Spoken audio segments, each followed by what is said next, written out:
Ladies and gentlemen, the next session is titled "In the New Century." We're starting now. An anthology of Pakistani literature in English, compiled and edited by Muneeza Shamsie. Muneeza Shamsie in conversation with Syra, Vahidy, and Ghazi Salahuddin. Over to you guys. जी सायरा शुरू करें. Let's. Is this on? Is this on? Yeah. Oh, of course. Assalamu alaikum, everybody. Thank you for coming. I'm not going to make any introduction to Muneeza, because if you're here, you know very well who she is and what she's about. I'd just like to tell you about my interaction with Muneeza. Because I'm pretty much an imposter, I shouldn't be here, and it's only because I pester Muneeza so much that she's got me here. I'm Syra, and I'm the founder of the Zinat Harun Rashid Writing Prize for Women. And when I was setting up this prize, I said, I need some advice about Pakistani writing in English. So I knew that my go-to person was Muneeza. And she very kindly agreed to be on our first judging panel. And since then, she has helped me enormously every year by pointing me in the direction of writers and people I should consider as judges, and opened my eyes to the vast amount of writing of Pakistani literature in English. Many of the writers I didn't know, but I have now familiarized myself with. But Muneeza is really known, I think, from my point of view, Muneeza has done more to make people aware of Pakistani writers than almost the writers themselves, you know. I remember from her very early days as reviewing books in Dawn and interviews with authors, she has raised that awareness in Pakistan of what writing in English is, and on the way has confronted many debates about whether it's valid for Pakistanis to write in English, and things we'll discuss in a minute. But first, I want to just ask you, Muneeza, this book, In the New Century, available now, is an anthology, which is a kind of sequel or 20 years after the first anthology of Pakistani writing you published, which was Dragonfly and the Sun. Can you tell me in what ways do you think the writing landscape has changed? What are the salient features in which ways that it has changed? It's changed completely. I just want to say the ZH Prize is a great initiative, and I'm delighted that you're doing it, and I'm delighted to be here with Mr. Ghazi Salahuddin. I should have introduced him, sorry. No. He doesn't need an introduction. Thank you. No. I think on a Sunday afternoon when Karachi is having its brunch, we are talking about literature here, and this anthology is a golden treasury, if you can use the name as a generic name for great anthologies. And I love anthologies. It's so much. I mean, you can open any time. You can refer to an anthology like this and move Makes on you want to read more. Move on to other works and open the door for you. And so, आपने जो सवाल किया था, आ जाए उस पे. Well, the landscape has changed drastically. When I did my first anthology, Dragonfly and the Sun, actually there were quite a few writers who had emerged. I mean, you know, 1990, we Nadeem Aslam. Actually, and the other thing is, you know, the internet has also made us aware of prizes all over the world and what's happening in other parts. I mean, people like Nadeem Aslam had won awards in Britain. Nobody really knew. We had a few writers whose work people knew Babsi Sitwa. There were sort of debates ranged. Some people thought that Zulfikar wasn't Pakistani because he'd only done one book, and what is this Pakistani writing about Brazil? And then, of course, later academics have turned around and they've seen the incredible Brazilian trilogy as the murder of Aziz Khan on a grander scale. So there are all these kind of links. That's what I mean about links between Pakistan and the diaspora writing. So in 1997, it was also very difficult for Pakistanis to find a publisher. They weren't always Indian English writing at that time had started emerging. People kept saying, but Indian English writing has emerged. Why aren't there any Pakistanis? Actually, thanks to Dawn, who kept shipping me off to do interviews. And my editor, Mr. Siddiqui, found my interest in literature, and he kept saying, there's this person here, go and interview. So it's also thanks to Dawn, but I was interviewing these writers all the time. So I started putting this anthology, but it was the Golden Jubilee. So I did a retrospective, and that brought to mind a lot of older writers whose actually career had begun before Pakistan and who had been like Shahid Surawardi and Ahmad Ali, who were part of the earliest OUP anthologies, the main major anthologies of Pakistani English literature, Pieces of Eight and all Wordfall and all those. But they had already emerged, but there was not enough awareness of it. The big difference between that and this book is that at that time, a lot of these writers had not published full-length books. I mean, Shahid Surawardi and all had. But I was then introduced to people like Tahara Naqvi, Moazzam Sheikh. They were all in America, and they had published very good work in literary journals, but not full-length books, because there was this struggle of finding a publisher. So for that book, I said that I would take writers who had been published. I would only take writers who had been published, but anywhere, but not, it didn't matter if they had written a full-length book or not. Now, of course, and I got, in the end, it was a retrospective done in chronological order, and I got 44 writers of Pakistani origin. I should mention you have doubled that amount in this anthology. That was about to say. Now I've got 84. And this time I had to say, well, I will only take authors. And then I had to draw, because everybody kept producing books, I had to make a line as, okay, I'll do that from 1997 to 2017. So I drew a line. Anyone who had published a full-length work by 2017, I would then publish. So I wouldn't take people who'd published in literary journals but had not done a full-length work, because I had to restrict now. And then I had to say, well, please try and restrict it to 1,000 words if you can. It didn't quite always work like that, because there were certain pieces which I felt were important and which were slightly longer, but I had to restrict the length. In the first one, in Dragonfly in the Sun, I took, when I took published books, I actually used extracts from this, there were 3 or 4 extracts from the book. Yeah, I couldn't possibly do that. The other thing I changed here was in Dragonfly in the Sun, I had used extracts from plays, dramas. And again, if people had done 3 different genres, they'd done plays, fiction, poetry, I included all 3. This time, again, I had to restrict myself. So I restricted myself to, if they had done prose and fiction. So if they had done prose and poetry, then I put both forms in. But for drama, I thought it would be, instead of doing, 1,000 words of drama, you really don't get anything.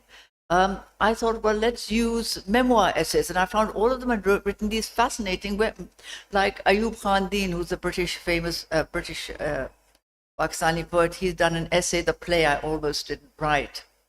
We have one playwright who's getting Usman Ali in Pakistan. He wrote about how his play evolved. So Rukhsana Ahmad, who's in Britain, she wrote about how her plays, how you approached it, how you had to cope with not many people being interested, the formation of new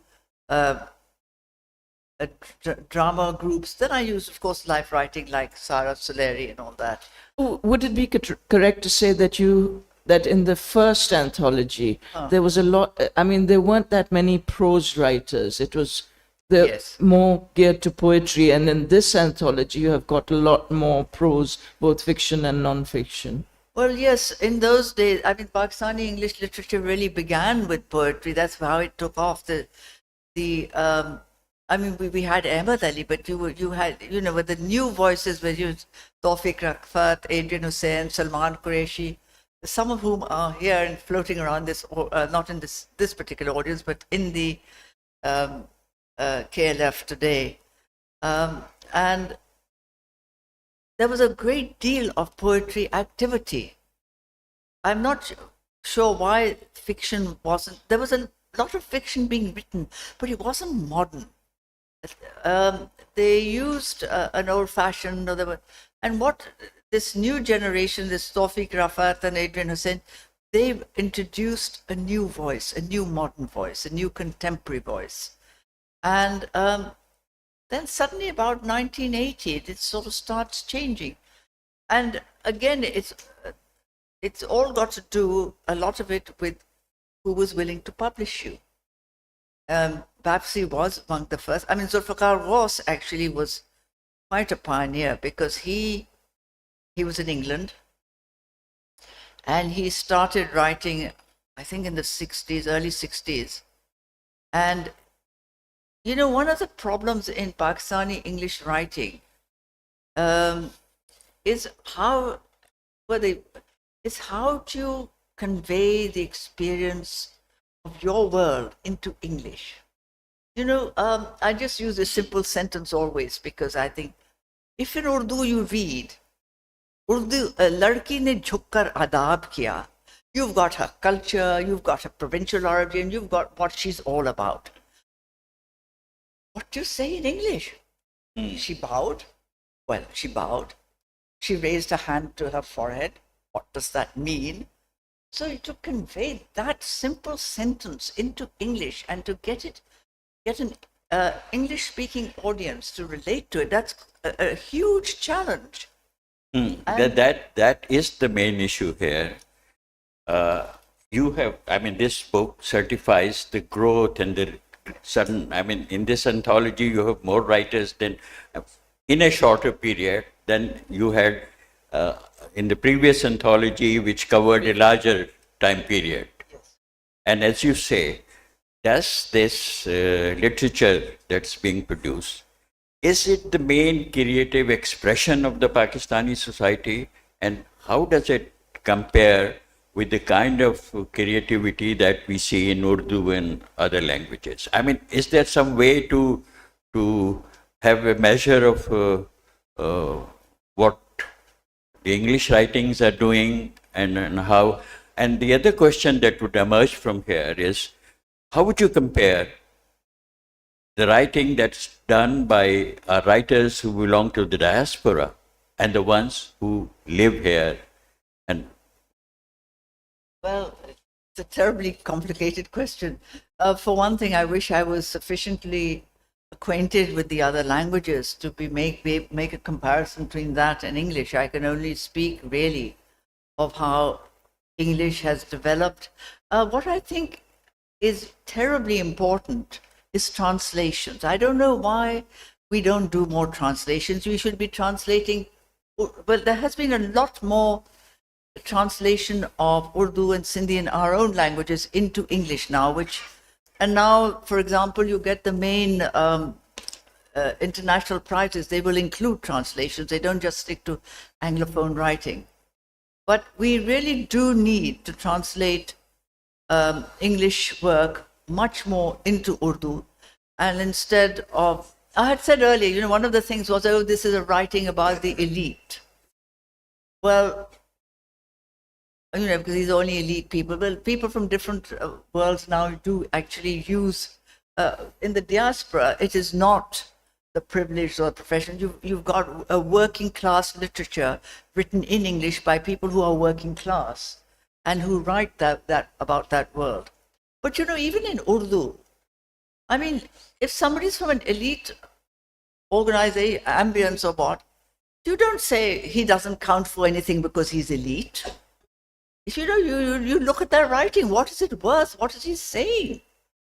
I mean, just on the question of language, I know that my own experience of reading, I was always worried about reading Pakistani literature in English because I said they can't get the dialogue right, the fiction, because that's not the way we speak.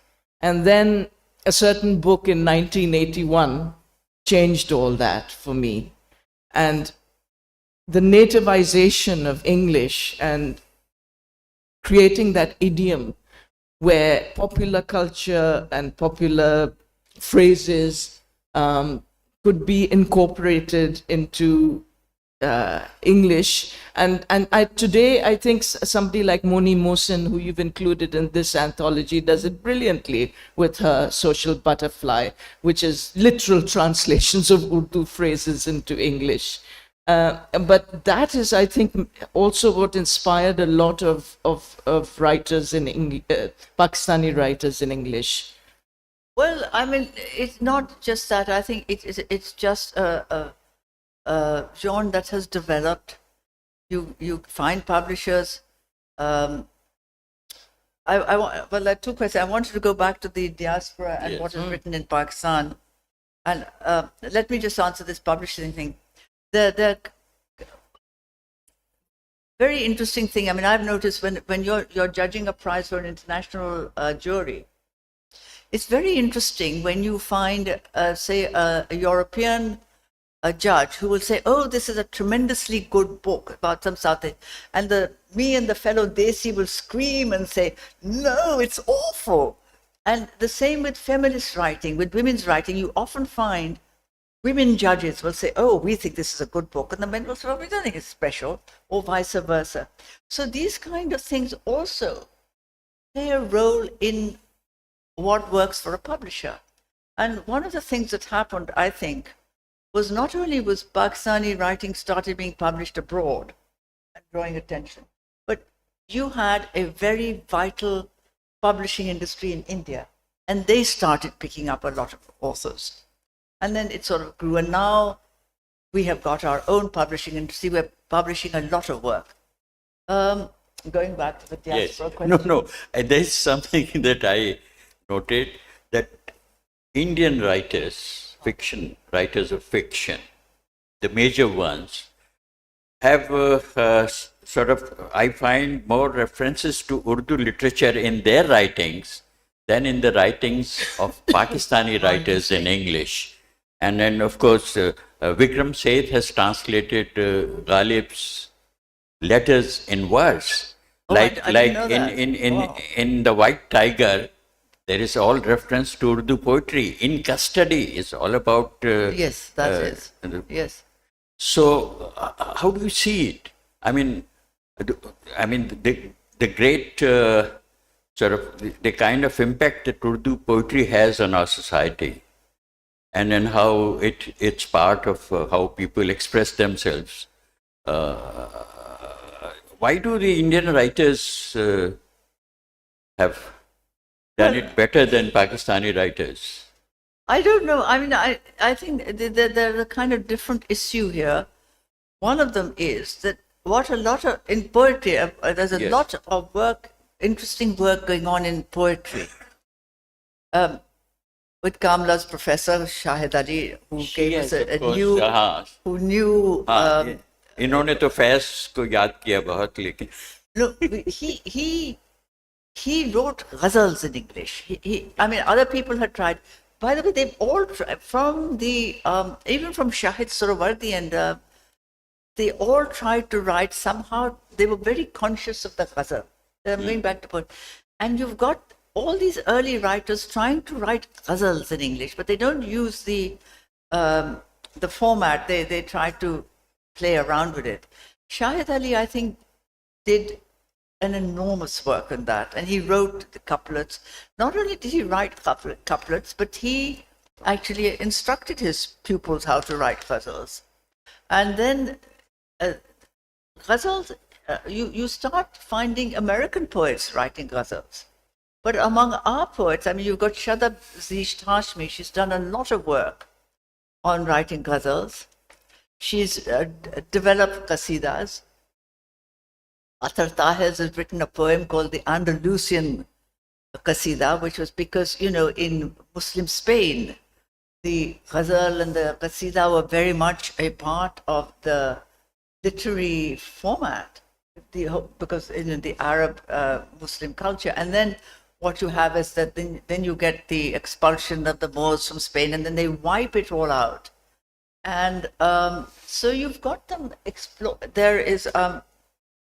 There's one poet here. He has written a format. I think they've tried to write marsias. So you've got this kind of technicality, Yes. trying to transmute that into English. I don't know about the engagement with Urdu in. I think some of them engage. There are references in your anthology. For instance, about Sara Suleri quoting Momin's couplet, "Tum mere paas hote ho goya, jab koi dusra nahi hota," and she has translated in a certain way. And there is another reference in a poetry in which there is Urdu poetry. Yes, Straight, plain, pure Urdu poetry with in the midst of the English. yes, that was wonderful. That was Hima Raza, the late Hima Raza, who sadly died so young. She's written, one poem is called Us in Two Tones, which I've got here. So half of it is in English, and then it ends with, and another voice emerges. And I think the next line is Kaun Majnu Kaun Naila, isn't it? Anyway, and she then goes into all these lines into Urdu, and then she reverts into English. And then she's got another poem, which I've also put in, which is called Us in Translation. And so she's got half a poem in English, and then she moves into Urdu. So you do have a lot more in poetry, but even in English, you do get people engaging with Urdu literature, engaging with. I think they do it quite a lot. But it would be difficult for a writer writing in English to depict a certain cultural environment. For instance, let me give the example of Atiya Hussein's Sunlight on a Broken Column. It's about a culture, the decaying North India, Lucknow. Yes, That novel was translated by Intizar Hussain. I know. And that translation seemed to be the original one, I know. rather than. Well, you know, I mean, I actually ran into him. I was meeting and he turned around to me and he said, मैंने ये किताब पढ़ी और मैंने सोचा, अरे इसको तो उर्दू में होना चाहिए, तो मैंने उर्दू में तर्जुमा कर दिया. Yes, and let me, I mean, it may not be relevant to this thing. Let me also refer to Dozakhnama. Dozakhnama was written in Bengali, translated into English, and then translated into Urdu. And the Urdu version appears to be the original one. But here is a Hindu Bengali writing about Ghalib and Manto, and then with entire kind of reference to Manto's stories and Ghalib's letters.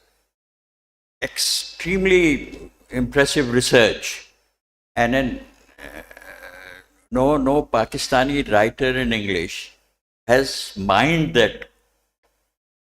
No, I don't think that's quite fair because they have. Well, actually, Kamla's blinking at me. But we have two persons here who are in this book. But she did actually. I mean, I'm just mentioning her en passant. But she did actually incorporate an Urdu script into one of her novels. But actually, one of the things I've discovered among Pakistani writers is that a lot of them are actually multilingual or bilingual, and they write in both languages. Haris writes in Punjabi, Urdu, and English. Pirzada Salman is here. Yes, he's in this anthology. He does, absolutely. And he writes in both languages. And he's in the book. Yes. Can I just get back to the book actually and what's in it, because I think people would like to know, because I found, I came across authors I was not familiar with. But can I just stop? I just want to mention some other people who are translators. There's Tahira Naqvi, who's a very famous translator. There's Muazzam Sheikh, who translate. There are lots of English language writers. Muhammad Hanif translates. He's also bi or trilingual. So we've got a movement between languages, certainly. But anyway, let's go back to... No, I just wanted to say we should talk a little bit about what's actually in the book. Okay. Because that's what I think will make people really want to read it and buy it. And every school should have it, every college should have it as a reference point. जब हम बातें करते हैं, it's meant to be a conversation. Yes. And so we can sort of... No, but I did want to talk about, because there's some such spectacular pieces of writing in this book. And I'd like to just mention, and this goes back to diaspora writing as well. And because I just did a quick calculation that of the prose pieces in this book, 28 pieces are not set in Pakistan, and 31 are set in Pakistan. Oh, okay. And I was just wanting to talk about the question of resonance of Pakistani readership with diaspora writing and with writing writing stories set in Pakistan. This is of prose I'm talking now. And for me, there are so many pieces that speak to me so directly, which have so much resonance, especially there are 3 stories that come to mind immediately, which are set in Karachi, because I'm a Karachiite. I mean, Umar Shahid Hamid writes in Karachi. Akila Ismail has written a brilliant piece called These Are the Streets Where We Died, about the assassination of her sister in Orangi. And Bilal Tanveer writes about the bomb at Kant Station. So these are things that we can understand and write as a native Pakistani readership. Do you think that diaspora writing has the same kind of resonance for a readership here? Well, I mean, frankly, these days it's not always easy to define who's diaspora and who's not, to start off with, because everybody's traveling. You have people who grew up in... No, stories that are set in Pakistan and those that are not set in Pakistan. Well, I don't, you see, I've never seen literature in this way. I mean, I know literature was about rediscovering, it was my engagement in literature was in a way personal, discovering oneself. But to me, literature has made me discover other worlds. And if you write about Pakistanis living abroad and they write their own experience, how does that not relate to you? I don't understand. Because now we're all dispersed. Bilkul, it does relate to us. We've all got children or relatives who are living abroad. Yes. Some of those experiences are often not expressed. Yes, I should mention that Kamila's piece has a lot of resonance, which is about being grilled by an immigration officer. It's from Home Fire, I think. Yes. And it's has a lot of resonance for anybody who travels between the two countries. No, well, it's not just that. It's not just that resonance. It is an experience. And the other thing that they say is about diaspora writing. I mean, supposing you've got someone completely diaspora. The criticism I often get is, why do you include Hanif Qureshi, who says because he's, in fact, even when I interviewed him, he said, I am an Englishman, which he is. But then he's got Umar Qureshi as his chacha, he's got his father, Rafiul Shah, who works in the Pakistan High Commission, and he incorporates all this into his work. So how can you separate, not all his work, but some of his work? He quotes Marquis's poems. He has and it is a very integral part of him. So I think you need to understand this complexity rather than focus on what is here and what is there. I think it's... No, but when you speak of Hanif Qureshi being here and the questions that could have been raised, how about Homeland Elegies? That Zaid Akhtar? Ayaz, eh? Ayaz Akhtar, yeah. Ayaz Akhtar. Shouldn't he have been here in this? I expect, there are people who should or should not have been there. Because Homeland Elegies is it's remarkable. No. Now, I can't remember, quite honestly, working on these 84 things.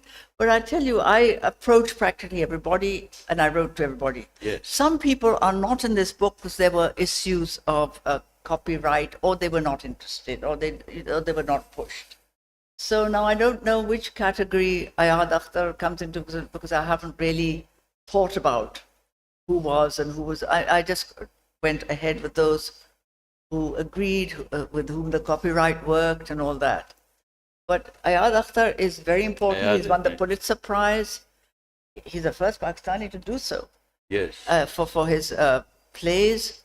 So he has done some very interesting work. I wouldn't. Isn't he after 2017 though? Because you only go up to 2017. Yes. I'm sure he published work and before then his that. play won the Pulitzer Prize. I don't know. Yes. He would have published a full-length drama, I'm sure, before 2017. But I haven't got him here, and I'm sorry to say I'm not entirely sure why. But there would have been some issue.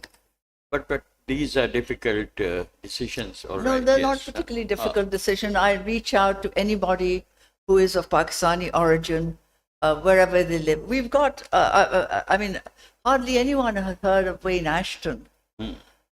Wayne Ashton, actually his family belongs to Karachi's. I think he took on his stepfather's name, became Ashton. I think definitely his book is dedicated to the Azam family, which is very much here. And he writes about East Pakistan, which no one else has. I mean, before it sort of became 1971. Yes. It's set in Chittagong. His Set in his Chittagong. story is The story, the Tandoori story, yes. about a That's something I think you mentioned those books and Yes. stories that have taken up 47, 71. I don't think Urdu writings have that kind of reference. I am not aware of Urdu creative writing being so attending to these great subjects, great themes. I would have thought there would be. Yes. But again, I don't want to go leaping into something I don't know. There are two stories set in East Pakistan. I think one is Durdana Sumro and her sisters. That Durdana has also done. Visit of Ayub Khan to Yes, to that's East right. Pakistan. And the other one is Wayne Ashton, which is a lovely story about a Nadeem 17-year-old Aslam has, cook who invents a tandoor, and his invention is stolen by That's right. That's a lovely story.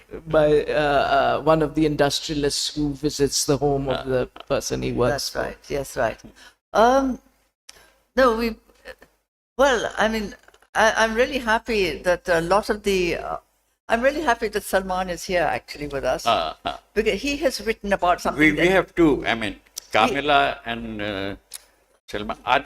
Is there any other person who is in the book is present here? No. No, but Salman has written about nuclear war, and that is something we That's need to something, think yes. about also, and not many people have. And I thought that was a really important poems that I have. Is there something different in the writings of those who write bilingually, write in both languages? No, I don't find something different as Yes. in some. Well, I mean, for example, we've got Musharraf Ali Farooqi. Yes.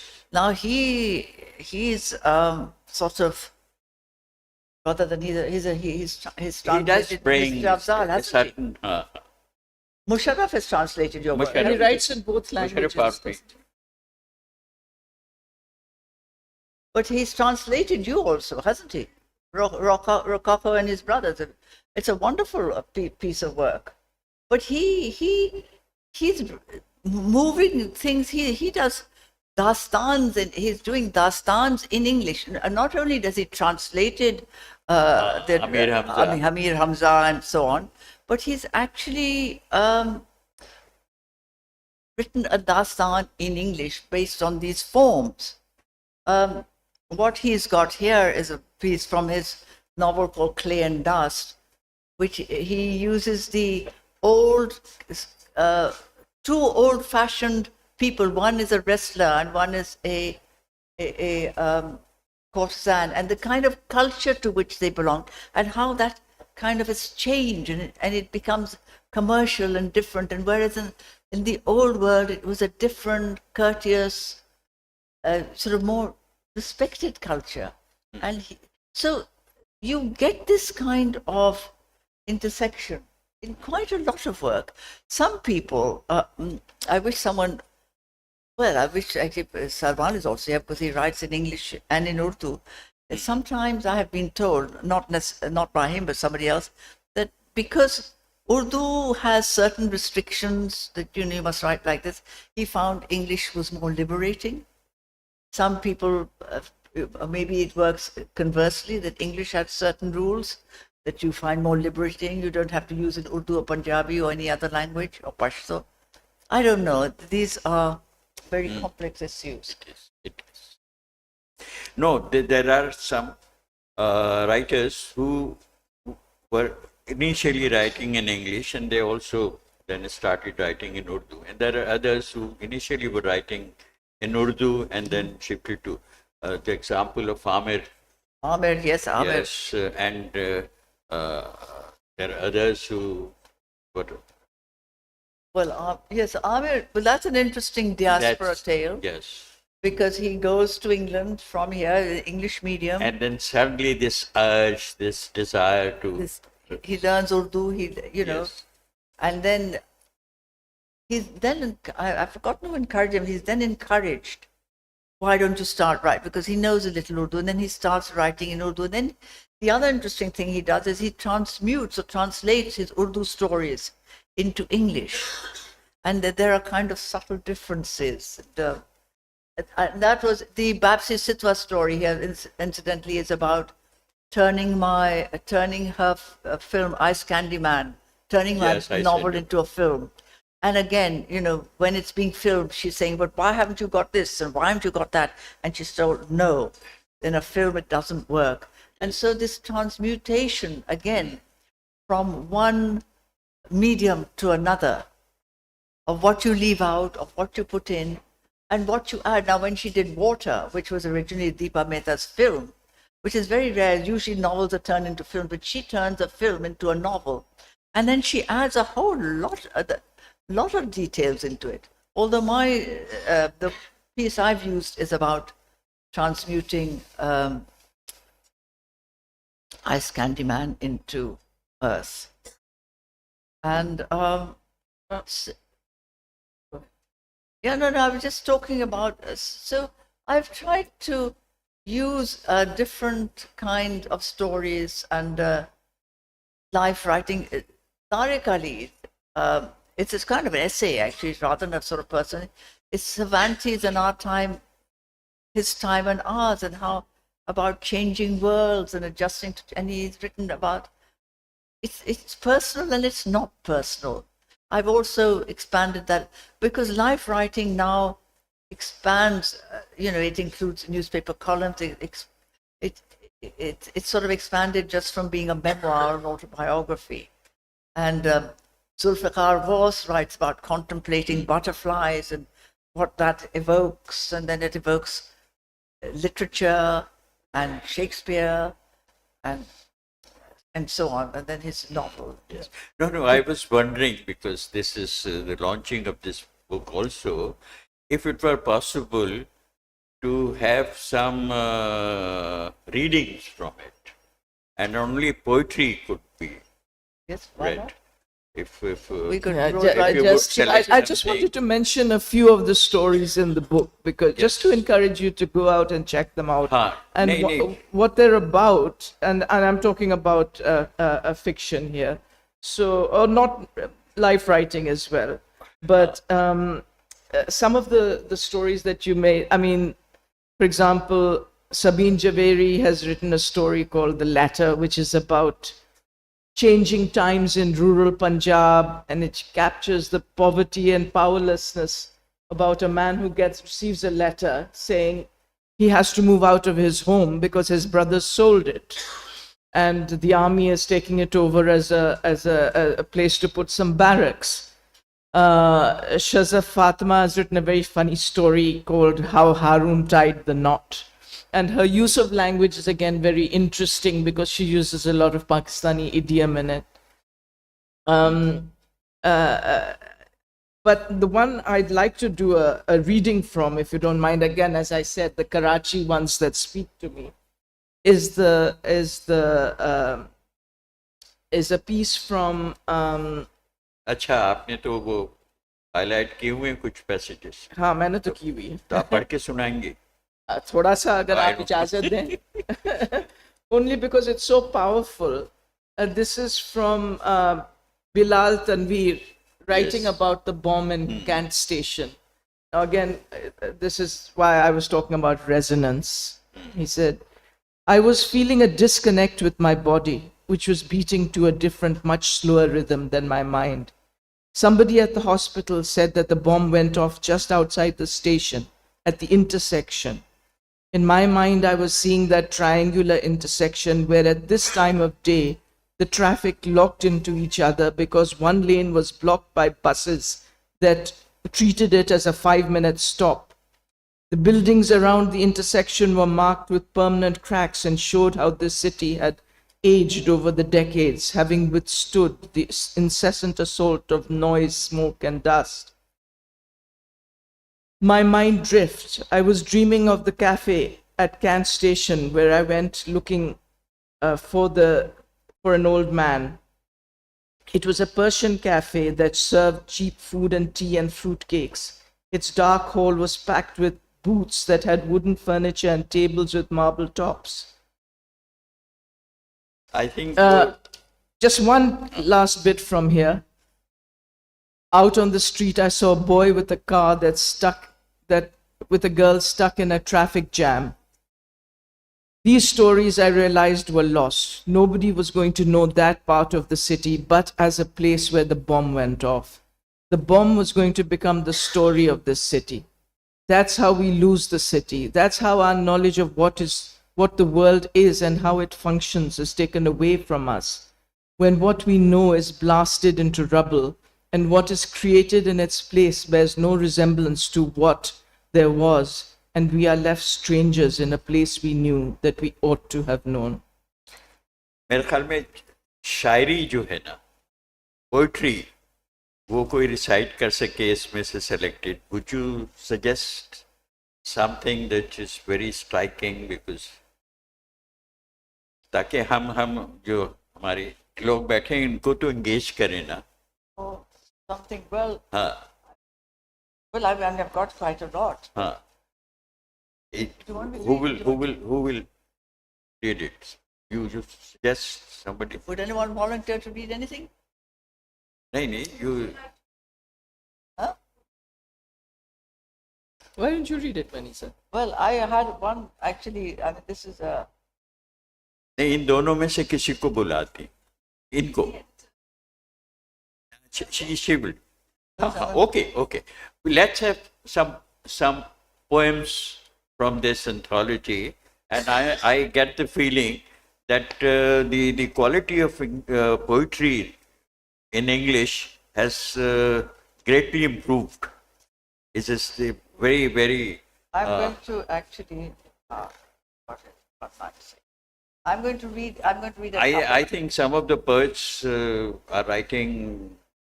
Well, the mom's not here, otherwise we could have got him to read it. One night Because Okay. I'm going to start actually with Tawfiq Rafat, who was such. Tawfiq Rafat. Oh, I'm going to start with. हाँ, No, I've lost the page. Oh, How much time do we आपको थोड़ा सा U turn करना पड़ेगा. need some much? Just 3 minutes or 15, 15 क्या? minutes. So I'll do a. कितने? 15 minutes. I'm sorry, I've just lost. That's a lot. I've lost the page. हाँ, I was going to read Tawfiq Rafat. Should we just ask if there are anybody? No, wait a minute, I'll just find it for you. Page 1. Oh, here's page 1.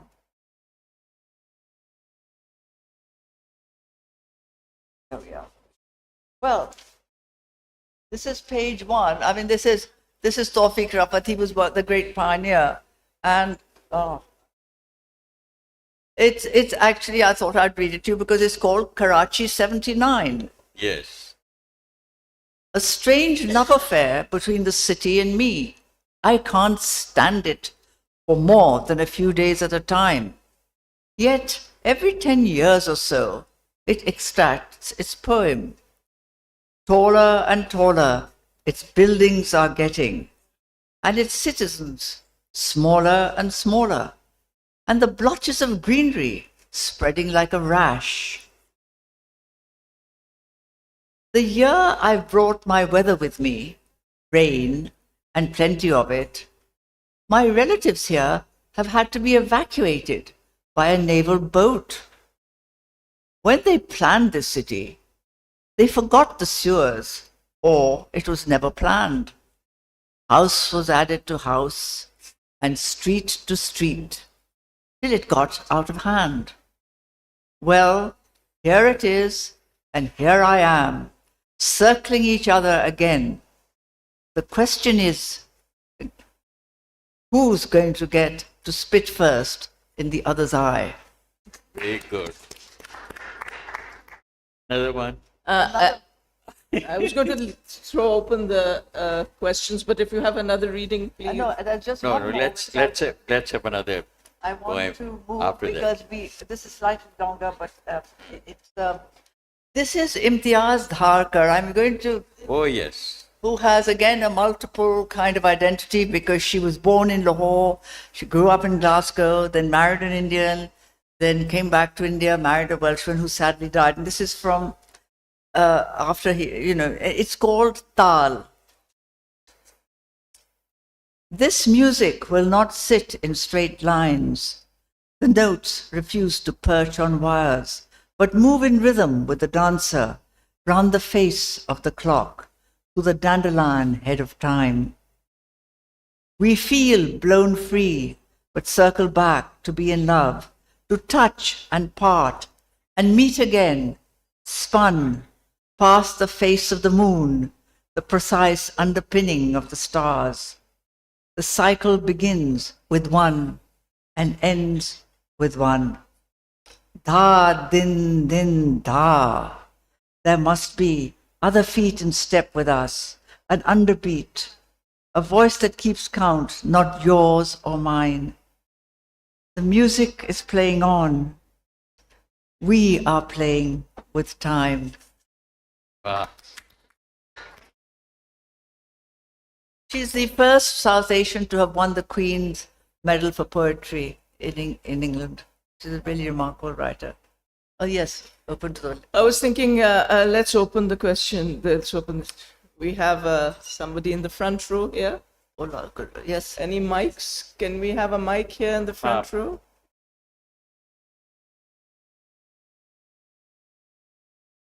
Idhar. I just wanted to add to the topic of translation. Yeah. Because, can you hear me? It's not on. It is on. Okay. So, you were talking about translation of the English work into Urdu. So, I think the reason we see I'm sorry, more I can't hear. Translation of? English literature in Pakistan into Urdu, I think that's what you were talking about Yes, earlier, yes. right? So, I would want to bring to your attention the need to translate the provincial fiction in Sindhi, Punjabi, so on, into English to add to the English literature. Because I see that coming from India. A case in point being the book Khachar Gochar, by Vivek Shambhak. So it's been translated from Kannada language into English, and that's how we got to read it. So, if we could do that here, I don't think fiction writing in Sindhi and other provincial languages is being translated into English. And if it is, do you know about it? I mean, is it in your knowledge? There's a piece in this book about I think is it Mohenjo-daro, which is oh no, the one about the Mars? Mithai. Yes.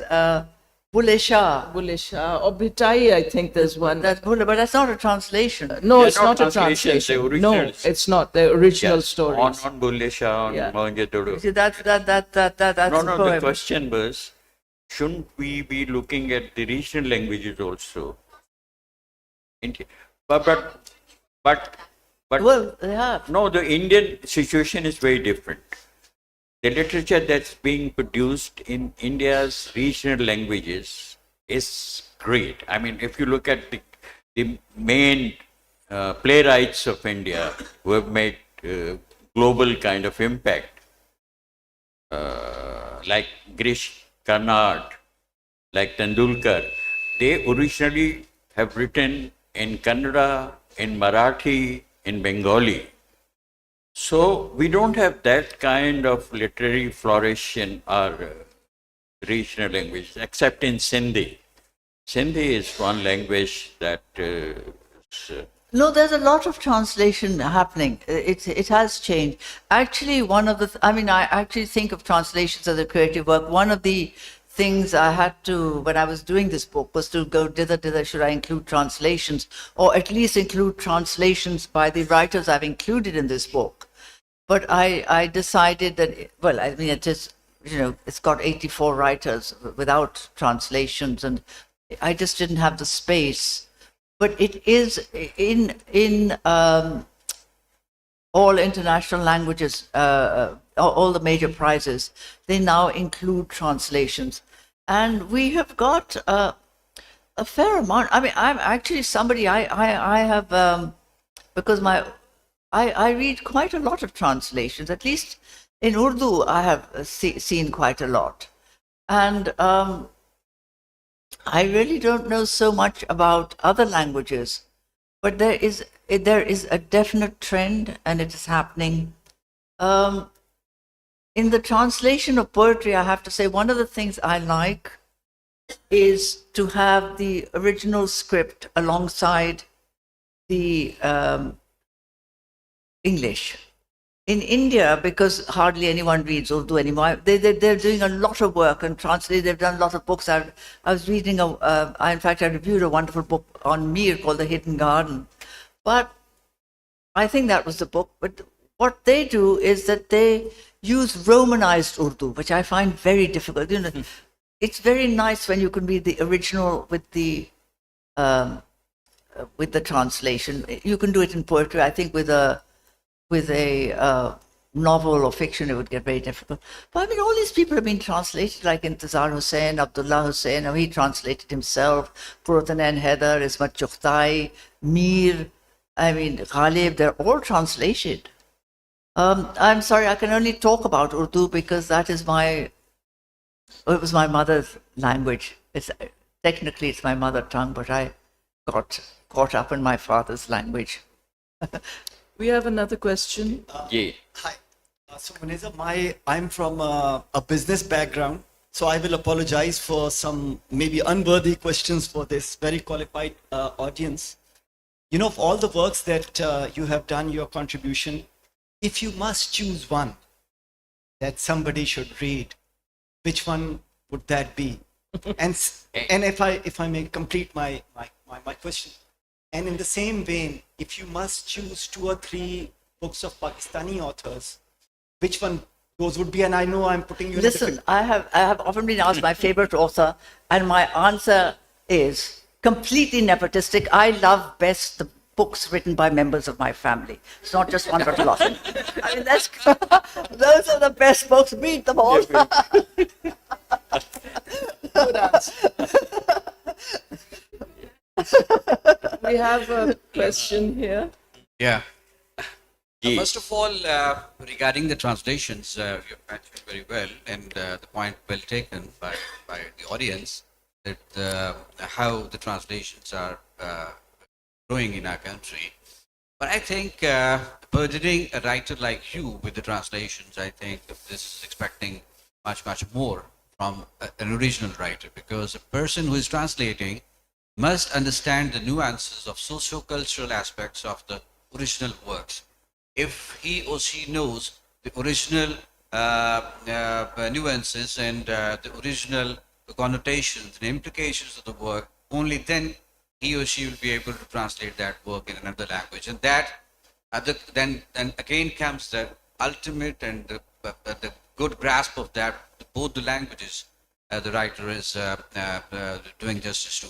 Secondly, I just want to appreciate your contribution to the Pakistani English literature in writing so much about English in Pakistan.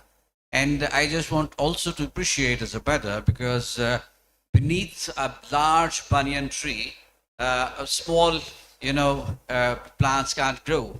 But your legacy is very, very strong. And I've read Kamila a lot, and I've come to the conclusion that her rise in her own right beneath you is a credit that you must also take, and you should be proud of as a mother and as a writer as well. Thank you very much.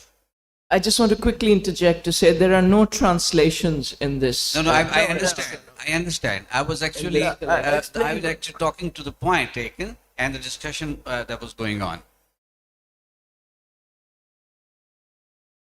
Hello, I want to know that what was the process of selecting all these poets and authors you included in your book? Did you mention it that, did you consult any certain publishers, or what was the main, process of selecting all these authors, or did you know them already, that they have written in English and they have written very good and they were famous? Is it the process, or did you consult someone about it? No, I didn't consult anyone. You see, I've been working in this. Before this, I had done a literary history called Hybrid Tapestries, the development of Pakistani English literature. And every year I also do, for the Journal of Commonwealth Literature, I do which changes names, Literature, Critique and Empire today. But anyway, every year I do a bibliography of writing in Pakistani. So that includes translation, poetry, fiction. I do an essay. So a lot of the books happen to come my way because of this, both because of, and so I did know. I mean, when you're looking out for something like this, then you obviously discover new things, new writers suddenly pop up, or you find, oh goodness, I didn't know that this work had happened. But the process actually was me writing to people saying, please, can you contribute? Sometimes me seeing a piece and saying, oh, this is a piece I'd like to contribute. And then with OUP would then negotiate the copyrights and so on. Some people didn't, as I said, some people didn't answer. And so, one couldn't do anything. Some people, there were copyright issues. But the basic process was approaching people directly, or just sending out a letter saying, I'm interested in this, if you know anyone. But basically, I included writers that I felt were of a literary quality. I did try to keep it to that, rather than people who had published inadequate, what are books are considered inadequate, or, not so good. So I have tried, and so I managed to get 84 writers who write great books. There's a question. Mike? My fondest regards to both of the great writers, and we appreciate your work. Ma'am, I would like to ask one question from you and the other from Sir Salahuddin. Ma'am, while compiling up your new anthology, did you notice any change in the traits of hegemony and mimicry can we say that is there any special element that can be compared with the writers of the modern era and from the writers of the post-modern era or post-postmodern era? Do you have any comment on this thing? On the changes between, Yeah. well, no, obviously there's been a lot of change. I mean, the books, the writers I have are only from 1997 to 2017. So that they are all belong to this era. Then I haven't got any sort of pre-modern. One of the things that, by the way, has changed because Pakistani English writing started to get published, was you've actually got, I've organized this chronologically according to age. And the interesting thing where you find that is that writers who perhaps belong to an older generation have only published their works comparatively recently. People like Irshad Abdul Qadir, Saad Ashraf, but what is again interesting is their approach, the way they approach what engages them, and that kind of places them in a kind of generation. It's quite an interesting trend. So you suddenly get older writers writing now, and they probably had been sitting on those works for ages. You know that. Okay, My other question is from Sir Salahuddin. Sir, why? But I don't think. No, it would just be a commentary for our knowledge that, sir, you must have noticed that the tinge of satire is getting intense day by day, both in Urdu literature and in the English literature, or some pieces translated into English. Sir, can you please comment on that? No, I wouldn't, because the stage belongs to. And I just, Is it- before we Yes. finally this thing, I wondered if Kamala had any comment. No, but do we have time? I'll.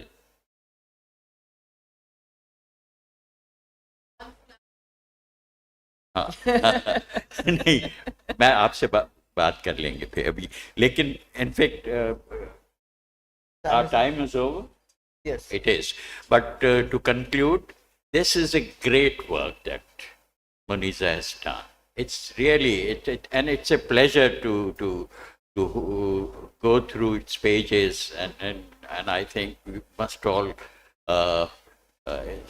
pay compliments Thank you so much. to you for doing this, and Yeah. Certainly opened my eyes to a lot of Thank you authors. both so much, and thank you all for being here.